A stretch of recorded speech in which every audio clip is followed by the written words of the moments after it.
All right, we're back again. We got the dry fit for the frame on the driver's side of the 04 RTV 900. Said in the last video I got it all cut out. I'll show it to you again what it looks like with it all cut out the way it should be properly.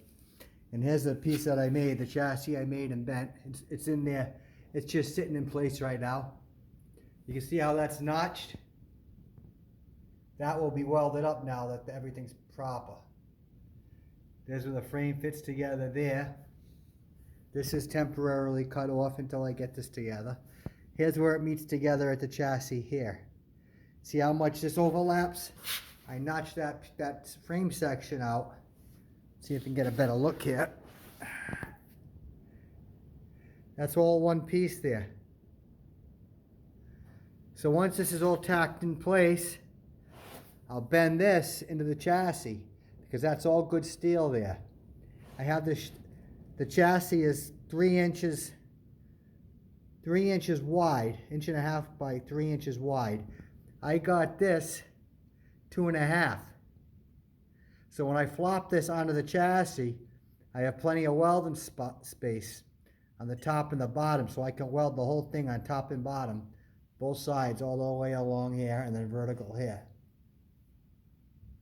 You can have that all welded in there for me. I'm dry fitting all this, and then it'll be all, like I said, be all welded. And also, this gets welded 3/8 plate here, gets welded all along here, up the chassis, down the chassis, the back side of the 3-inch plate.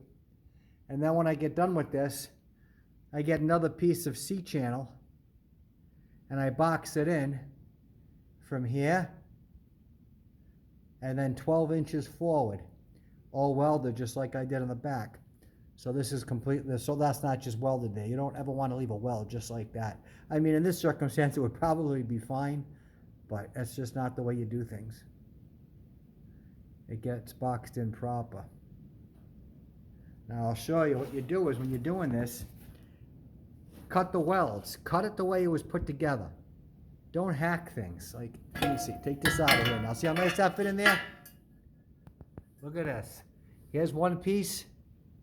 Here's another piece of steel from the factory. And here's the frame that I cut out that was no good.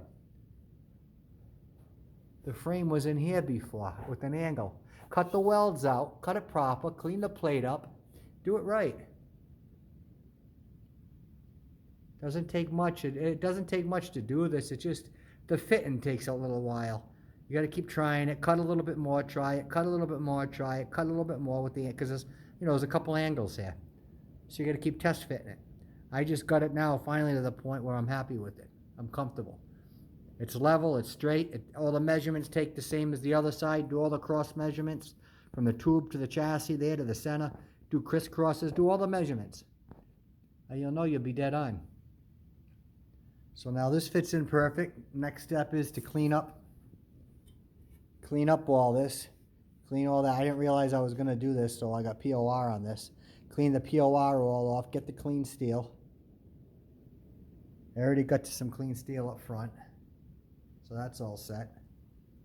And we're good to go. And once the frame's welded in, there'll be another piece of angle line that welds from here to there, and it goes across the top a little bit, a couple inches, just to give it extra support. Not that it probably really even needs it in this situation, but it's all good. Anyway, there's the update. Show you the other side one more time. That's complete. See? That was notched out here, and then that piece that flopped over gets welded all the way across.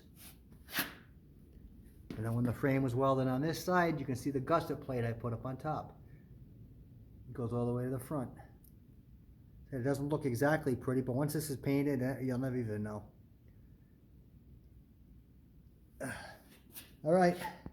Thanks for looking.